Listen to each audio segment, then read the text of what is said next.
Hi everyone, welcome to my YouTube channel. दोस्तों, हमारी जो टेम्पल आर्किटेक्चर की सीरीज चल रही है, जिसमें हम बात कर रहे थे प्रीवियस क्लास में द्रविड़ शैली के बारे में। और द्रविड़ शैली के जो सब डिवीज़न थे, जिसमें हमने पहले बात की थी पल्लवा की। तो पिछली क्लास में हम पल्लव शैली को पूरी तरह से डिस्कस कर चुके हैं, जिसमें हमने देखा था कि पल्लव शैली में कौन-कौन से मंदिर आते हैं। जैसे आप रथ टेम्पल को देखेंगे तो रथ टेम्पल किन पल्लव शासकों की विशेषता रही है। इसके अलावा अगर आपसे पूछा जाता है महाबलीपुरम का जो शोर मंदिर, तट मंदिर है, वो किस पल्लव शासक के समय की विशेषता रही है। तो ये सारी बातें हम पिछली क्लास में डिस्कस कर चुके हैं। उसी सेक्शन को आगे बढ़ाते हुए आज हमें डिस्कस करना है द्रविड़ शैली में, और जिन शासकों और जिन वंशों ने योगदान दिया वो हैं चोल, पांड्य, विजयनगर और नायक।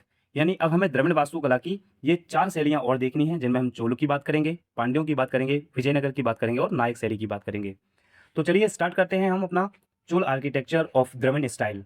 सो देखिए, तो सबसे पहले हम बात कर लेते हैं अब चोलों के बारे में। तो हम कह सकते हैं कि जो चोल वास्तुकला है वो कुछ और नहीं, पल्लव वास्तुकला का ही एक निरंतर फेस रहा है। बस इसमें कुछ थोड़े बहुत बदलाव किए हैं किसने? चोल शासकों ने। So it was a continuation of the previous Pallava architecture with some variations. मतलब पल्लव वास्तुकला की निरंतरता के साथ इसमें कुछ बदलाव भी थे। वो क्या थे वो हम आगे एग्जाम्पल में और विशेषताओं में देखेंगे। This style came to be known as the Dravidian style of temple architecture. दोस्तों याद रखेंगे, जो चोल वास्तुकला ने बदलाव किए हैं उसी को प्रॉपर्ली हम कह सकते हैं कि यही है मंदिर वास्तुकला की द्रविड़ शैली। तो बेसिकली द्रविड़ शैली किन शासकों के समय में अस्तित्व में आती है, यानी ओरिजिन होता है, तो हम कहेंगे चोल आर्किटेक्चर के बारे में। अब हम पहले देखेंगे चोल वास्तुकला के मंदिरों की विशेषताएं। सो विशेषताएं क्या क्या है? एक तो अभी मंदिर के चारों ओर कोई बाउंड्री वॉल नहीं होती थी। हमने किसी भी नागर शैली के मंदिरों में ऐसा कोई भी उदाहरण नहीं देखा है जहां बाउंड्री वॉल हो। लेकिन द्रविड़ शैली की पहली खास विशेषता जो चोलों के द्वारा स्टार्ट की गई वो क्या थी कि यहाँ पर हाई बाउंड्री वॉल्स बनाए गए, यानी कि मंदिर के चारों ओर एक ऊंची चार दीवारी बनाई गई। High entrance gateway known as the gopuram, यानी एक ऊंचा प्रवेश द्वार बनने लगा जिसे गोपुरम कहा जाता था। और गोपुरम क्या होता है, हम पिछले क्लास में जो डायग्राम बनाया था द्रविड़ शैली के मंदिरों का उसमें हम देख चुके हैं उसको। मंदिरों की आपको पंचायतन शैली भी देखने को मिलेगी।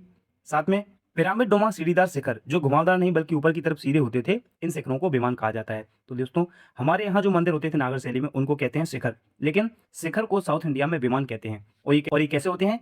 अ stepped pyramid that rises up linearly rather than curved. मतलब जैसे आप देखेंगे नॉर्थ इंडिया में कर्व्ड होते थे शिखर, लेकिन यहाँ पर कैसे होंगे? पिरामिड डोमा शेप में, और एकदम से सीधे होंगे, लीनियर होंगे।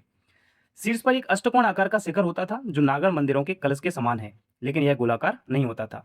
The crowning element is shaped octagon similar to the kalash of Nagara temple but it was not circular. दोस्तों, अब ये कलश क्या होते हैं ये वही समझ पाएंगे जो रेगुलरली जो टेम्पल सीरीज है उसको देख रहे होंगे। तो अगर आपको यहाँ पे कोई चीज़ समझ में नहीं आ रही तो सबसे पहले जाके आप सारे लेक्चर जो टेम्पल आर्किटेक्चर की प्लेलिस्ट में हैं उनको एक एक से देखिए, तब आपको क्लियर होगा कि अब जो चीज़ें चेंज हो रही हैं उनका संबंध आखिरकार है किससे। तो वही कह रहे हैं कि जो नागर शैली में आपने देखा होगा ऊपर कलश होता था, ऐसे ही एक स्ट्रक्चर आपको द्रविड़ शैली में देखने को मिलेगा, बट वो गोलाकार नहीं होगा। उसकी तुलना हम जरूर कलश से कर सकते हैं, लेकिन वो कलश नहीं है। कहने का तात्पर्य ये है। आगे देखेंगे, फिर इन मुख्य मंदिर के जो शीर्ष पर ही केवल विमान होते हैं और जो सहायक मंदिर होंगे उन पर कोई विमान नहीं होंगे। जैसे हम देखेंगे अगर पंचायतन शैली में जो मंदिर बने हुए होते थे हमारे यहाँ, तो गर्भगृह वाला जो मंदिर होता था उस पर भी शिखर होता था, और जो सहायक 4 मंदिर होते थे उन पर भी शिखर होता था। लेकिन यहाँ पर क्या है, मुख्य मंदिर के शीर्ष पर ही विमान होगा। देयर इज ओनली विमान on the top of the main temple. और जो सब्सिडरी श्रेणी होते हैं, जो सहायक मंदिर होते हैं, डू नॉट हैव विमान, उन पर कोई विमान नहीं है। ठीक, वो सिंपल होंगे। अगली विशेषता क्या है? The assembly hall was connected with the garbhagriha via vestibular tunnel known as antarala. जो सभा हॉल होते थे वो गर्भगृह से गलियारे द्वारा जुड़े होते थे, जिन्हें अंतराल कहा जाता था। अंतराल हम डायग्राम में पहले देख चुके हैं कि अंतराल गर्भगृह के जस्ट आगे एक छोटा सा स्पेस होता है जो गर्भगृह को असेंबली हॉल यानी सभा कक्ष से जोड़ता है, और इसी सभा कक्ष को हम नागर शैली में मंडप कहते हैं दोस्तों। नेक्स्ट है द एंट्रेंस ऑफ द गर्भगृह हैड स्कल्पचर्स द्वारपाल, मिथुन एंड यक्ष। जो गर्भगृह का प्रवेश द्वार होता था उस पर द्वारपाल, मिथुन और यक्ष की मूर्तियां होती थी, जबकि नागर शैली में नदी देवियों की मूर्तियां होती थी। वहीं आप देखेंगे द्रविड़ शैली में द्वारपाल, मिथुन और यक्ष की मूर्तियां देखने को मिलती हैं। नेक्स्ट है the presence of the water tank inside the temple complex. जो मंदिर परिसर होता था उसके भीतर अब एक जलाशय आपको देखने को मिलेंगे। Was a unique feature of the Dravidian style. जो द्रविड़ शैली की एक अनूठी विशेषता है। क्यों? क्योंकि नागर शैली के किसी भी मंदिर में आपको वाटर टैंक देखने को नहीं मिलेंगे। हालांकि इसका एक एक्सेप्शन है, मोढेरा का सन टेम्पल, जिसके बारे में हम डिस्कस कर चुके हैं।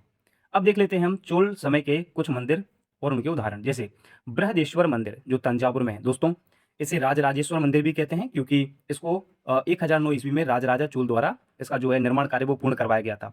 दोस्तों, ये सभी भारतीय मंदिरों में सबसे बड़ा और सबसे ऊंचा मंदिर है, यानी the largest and tallest of all Indian temples. ये इंपॉर्टेंट बात है जो हमें बृहदेश्वर मंदिर के बारे में याद रखनी है। अब बृहदेश्वर मंदिर के बारे में कुछ और बातें हैं वो आपको स्क्रीन पर दिखाई दे रही होंगी, तो आप कुछ समय के लिए इसको पॉज करके देख सकते हैं। हालांकि आगे जाके हम मंदिरों को जब सेपरेट पढ़ेंगे कि भारत के प्रमुख मंदिर, उनके लोकेशन, उनका निर्माण किस काल में हुआ, किसने करवाया और कोई और विशेषता, तो वहां पर भी हम इन सब चीज़ों को कवर करेंगे। फिलहाल आप बृहदेश्वर मंदिर के बारे में स्क्रीन पर देख रहे होंगे। चलिए, अब नेक्स्ट जो टेम्पल है वो है हमारा गंगई कोंडचोलपुरम टेम्पल, गंगई कोंडचोलपुरम मंदिर, जिसको राजेंद्र चोल द्वारा 1035 में बनवाया गया था। अगेन चोल आर्किटेक्चर का एग्जाम्पल है। इसके बारे में डिटेल जब हम सेपरेट मंदिरों को पढ़ रहे होंगे वहां देखेंगे। नेक्स्ट अगला है ऐरातेश्वर मंदिर, जो तंजावुर तमिलनाडु में है। इसको राजराज सेकंड द्वारा बिल्ट यानी कि बनवाया गया है। ऐतारेश्वर मंदिर के बारे में भी कुछ बातें आपको स्क्रीन पर दिखाई दे रही होंगी। ये मंदिर एक साइड इमेजेस हैं उसकी और साथ में उसका डिटेल एक्सप्लेनेशन लिखा हुआ है कि ऐतारेश्वर मंदिर की क्या विशेषताएं हैं, सॉफ्ट स्टोन क्या होते हैं, वो सारी बातें आपको दिख रही होंगी। हालांकि मैं फिर आपको बता रहा हूँ, इन सभी मंदिरों को हम सेपरेट पढ़ेंगे कि भारत के प्रमुख मंदिर, उनकी विशेषताएं, उनका निर्माण काल, किसने निर्माण करवाया, किस समय के वो मंदिर हैं, किस शैली के हैं, ये सारी बातें हम जब हमारा पूरा ये आर्किटेक्चर फिनिश हो जाएगा तो एक लेक्चर लेके आएंगे जिसमें भारत के प्रमुख मंदिरों को हम एक लिस्ट वे में कंप्लीट करेंगे। क्लियर है? तो यहाँ हमारी चोल वास्तुकला फिनिश हो जाती है। अब हम बात कर लेते हैं पांड्य आर्किटेक्चर के बारे में, पांड्य वास्तुकला के बारे में। दोस्तों, मेनली पॉपुलर या known for the development of front gopuram, यानी जो मुख्य या आगे के गोपुरम होते हैं उनके विकास के लिए जानी जाती है। पांड्य और नायक शैली को दोस्तों आगे जाके अपन ऐड करेंगे, जोड़ेंगे, दोनों को संयुक्त करेंगे। क्यों? क्योंकि दोनों का संबंध है गोपुरम से, लेकिन वो हम आगे देखेंगे। सो मुख्यतः ये किसके लिए जानी जाती है? गोपुरम के विकास के लिए। हालांकि यहाँ पे आपको दोनों ही टाइप के मंदिर देखने को मिलेंगे, रॉक कट टेम्पल भी देखने को मिलेंगे और स्कल्पचर टेम्पल यानी मूर्तिकला मंदिर, दोनों शामिल हैं पांड्य वास्तुकला में। प्रत्येक मंदिर में गर्भगृह, अर्धमंडप और महामंडप जैसी आपको जो स्ट्रक्चर है वो देखने को मिलेंगे। ये सब क्या होते हैं, ये हम पिछली क्लासों में डिस्कस कर चुके हैं। इसका एग्जाम्पल है मीनाक्षी मंदिर। दोस्तों, मीनाक्षी मंदिर ना सिर्फ पांड्य वास्तुकला का उदाहरण होगा, आगे जाके नायक वास्तुकला का भी उदाहरण होगा, जो कि मदुरई तमिलनाडु में स्थित है। ये वैगई नदी के दक्षिणी तट पर स्थित है और ये पार्वती एवं सुंदरेश्वर को समर्पित है। मतलब जो पार्वती जी हैं उनको और सुंदरेश्वर यानी जो भगवान शिव हैं उनको ये डेडिकेट है। ये अपनी 1000 स्तंभों के लिए, 1000 प्लस के लिए फेमस है। और यहाँ पे एक और मंदिर का नाम आता है, वो अरंगनाथन मंदिर, जिसको श्रीरंगम भी कहते हैं। सो ये पांड्य वास्तुकला के मंदिर और उनके उदाहरण है। नेक्स्ट जो आर्किटेक्चर है वो है विजयनगर वास्तुकला। दोस्तों, विजयनगर की वास्तुकला को आप हम्पी भी कह सकते हो, बिकॉज विजयनगर की जो राजधानी रही है वो है हम्पी। चोल, होयसल, पांड्य, चालुक्य, इन सभी की स्थापत्य शैली की जो विशेषताएं थी उनका संयोजन विजयनगर वास्तुकला में आपको देखने को मिलेगा। आगे हम पढ़ेंगे, जैसे चोल को हमने पढ़ लिया है, पांड्य को हमने पढ़ लिया, चालुक्य और होयसल हम आगे पढ़ेंगे। इन सभी में जो विशेषताएं होंगी उन सबको विजयनगर वास्तुकला ने अपने साथ समाहित किया है। आगे आप देखेंगे इसके साथ साथ जो इनकी स्थापत्य शैली है, जो इनका आर्किटेक्चरल स्टाइल है, उसमें दोस्तों बीजापुर की हिंद इस्लामी शैली से भी ये प्रभावित थी और जो इनके मंदिरों में भी परिलक्षित होती है। Under them the architectural style begin to be influenced by the Indo Islamic style of Bijapur which is reflected in the temples. ठीक, अब विशेषताएं क्या है? मंदिर की जो दीवार होती थी उस पर एक तो कार्विंग्स यानी कि नक्काशी बहुत होने लगी और जियोमेट्रिक पैटर्न्स भी अब बनाए जाने लगे। इसके अलावा सभी दिशाओं में गोपुरम बनवाए जाने लगे। अभी गोपुरम होता था केवल फ्रंट पर, अब जो गोपुरम है वो सभी दिशाओं में, यानी कि now gopuram built in all directions. एकाश्म पाषाण स्तंभ यानी मोलिथिक स्टोन कॉलम्स भी बनवाए जाने लगे। मंदिर के जो स्तंभ होते थे, the pillars of the temples, उन पर जो इनका पौराणिक प्राणी यली है जिसको घोड़ा कहते हैं, ये उत्कीर्ण होता है। यानी प्रत्येक पिलर पर आपको इनका जो मिथिकल क्रिएचर यली है यानी कि हॉर्स है उसको कर्व किया गया है, उसको उत्कीर्ण किया हुआ है। इसके अलावा मंदिरों के अंदर आपको धर्मनिरपेक्ष वास्तुकला की संरचना देखने को मिलेगी, यानी secular architecture was also design. इसका एग्जांपल है लोटस पैलेस, जो कमल महल है, वो इसका बेस्ट एग्जांपल है जो धर्मनिरपेक्ष वास्तुकला को इंगित करता है। इसके अलावा each temple had more than one mandapa and the central mandapa came to be known as kalyana mandapa. यानी पहली बार जो कल्याण मंडप है वो किस शैली में आपको देखने को मिलेगा? तो हमारा सिंपल सा जवाब हो जाएगा विजयनगर शैली में। यानी प्रत्येक मंदिर में एक से अधिक मंडप बनवाए गए और जो केंद्रीय मंडप होता था उसको कल्याण मंडप के रूप में जाना जाने लगा। अब हम इस समय के एग्जाम्पल देख लेते हैं, जैसे विट्ठल स्वामी मंदिर।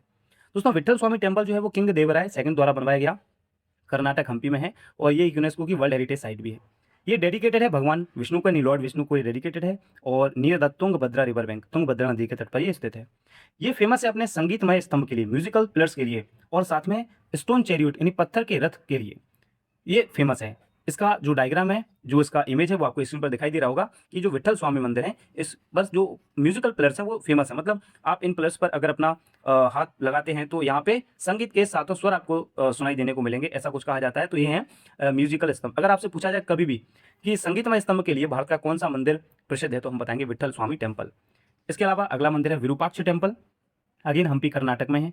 ये लॉर्ड शिव यानी भगवान शिव को डेडिकेटेड है एंड बिल्ट बाय, आप यहाँ पे याद रखेंगे कि इसको बनवाया किसने है? Lakkan Dandesa, a chief commander serving under king Devaraya second, यानी देवराय द्वितीय के अधीन एक सरदार था जिसका नाम था लक्कन दंडेश, उसके द्वारा विरूपाक्ष मंदिर को बनवाया गया था। तो ये थी विजयनगर शैली। और अब हम लास्ट में बात कर लेते हैं जो द्रविड़ आर्किटेक्चर में नायक शैली है उसके बारे में। सो अब हम बात कर रहे हैं नायक शैली। देखिए दोस्तों, नायक आर्किटेक्चर आपको 16 टू 18th सेंचुरी में देखने को मिलेगी बाय नायक रूलर्स। जो नायक शासक थे, विजयनगर साम्राज्य जब फिनिश हुआ तो उस पर जो शासन किया वो नायक शासकों ने ही किया है। Also known as the Madurai style, इनकी जो शैली थी उसको मदुरई शैली के नाम से भी जाना जाता है। एम इसके बारे में कहा सकता है कि similar to Dravidian style but it also है इस्लामिक इन्फ्लुएंस, मतलब है तो पूरी तरह से द्रविड़ शैली के समान लेकिन इसमें आपको इस्लामिक प्रभाव देखने को मिलेगा। अब क्या क्या इनकी यूनिक फीचर हैं।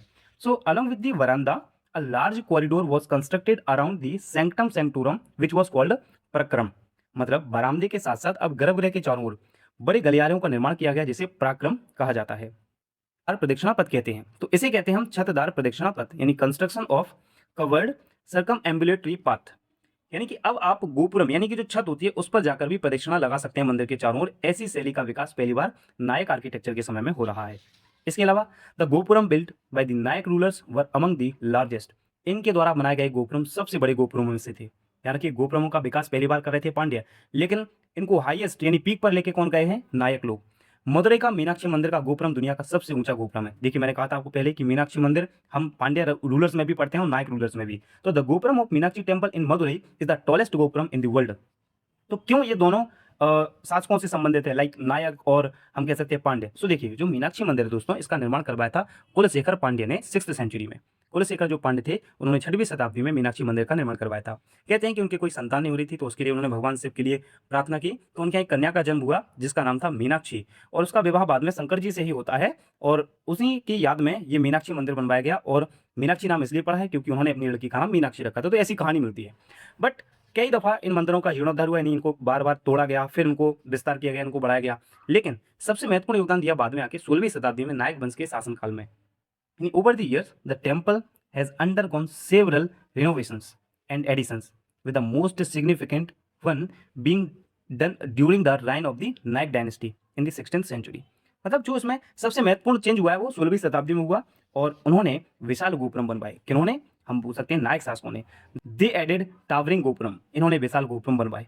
There was intricate carving everywhere on the temples, मंदिरों पर हर जगह एक बारीक नक्काशी की गई। तो दोस्तों ये थी मंदिरों की नायक शैली, यानी हम कह सकते हैं हमारे द्रविड़ आर्किटेक्चर में पल्लव, चोल, पांड्य, विजयनगर और नायक, ये जितने भी राजवंशों ने योगदान दिया था उनको हम फिनिश कर चुके हैं विथ एग्जाम्पल। अब देखिए दोस्तों, नेक्स्ट जो हमारा लेक्चर रहेगा उसमें हम देखने वाले हैं अब दक्कन में मंदिर वास्तुकला का विकास, development of temple architecture in Deccan, जिसको हम बेसर स्टाइल के नाम से जानते हैं। तो नागर स्टाइल हम पढ़ चुके हैं, द्रविड़ हम पढ़ चुके हैं, अब हमें पढ़ना है वेसर स्टाइल। सो वेसर स्टाइल चूंकि दक्कन में फेमस है इसलिए हम पढ़ने वाले हैं दक्कन में मंदिर वास्तुकला का विकास, जो 3rd सेंचुरी से लेकर 30th सेंचुरी तक जाएगा, जिसमें इक्ष्वाकु आएंगे, बादामी के चालुक्य आएंगे, राष्ट्रकूट आएंगे, कल्याणी के चालुक्य आएंगे और होयसल्स आएंगे। इसके अलावा कुछ और भी मंदिर, जैसे आप देखेंगे असम में कामाख्या का मंदिर है, ऐसे भी कुछ मंदिरों का आपको उदाहरण देखने को मिलेगा। सो नेक्स्ट क्लास में मिलते हैं जहां हम डिस्कस करेंगे वेसर स्टाइल के बारे में, साथ ही उत्तर भारत के कुछ और पूर्वी भारत के कुछ महत्वपूर्ण मंदिरों के बारे में। दोस्तों अगर आपको हमारी ये टेम्पल सीरीज पसंद आ रही हो तो वीडियो को लाइक करें, ज़्यादा से ज़्यादा अपने दोस्तों के साथ इन वीडियोस को शेयर करें। इसकी पीडीएफ आपको हमारे टेलीग्राम चैनल पर मिलेगी जिसका लिंक डिस्क्रिप्शन बॉक्स में दिया हुआ है, तो वहां जाकर आप हमारे टेलीग्राम चैनल को ज्वाइन कर सकते हैं। मिलते हैं नेक्स्ट वीडियो में, तब तक पढ़ते रहिए। धन्यवाद।